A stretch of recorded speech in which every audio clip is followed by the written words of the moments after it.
पाकिस्तान में सुस्त internet, cable की खराबी का असर पूरे निज़ाम पर आता है, कुछ एप्लीकेशंस पर ही क्यों फर्क आ रहा है।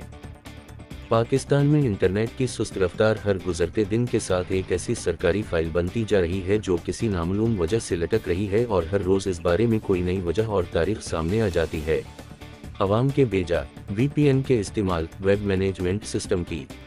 अपग्रेडेशन, मुबैना फायरवॉल की बातों के बाद अब पेश खिदमत है सबमरीन केबल्स में एक और फॉल्ट, जिसके बायस बकौल पाकिस्तान टेलीकम्युनिकेशन अथॉरिटी PTA, मुल्क में इंटरनेट की अक्टूबर के अवाइल तक मुकम्मल बहाली मुमकिन नहीं हो पाएगी। PTA की जानिब से जारी बयान में कहा गया है कि इंटरनेट की सुस्त रवि की बुनियादी वजह 7 सबमरीन केबल्स में से 2 में खराबी है, जिनमें सबमरीन केबल्स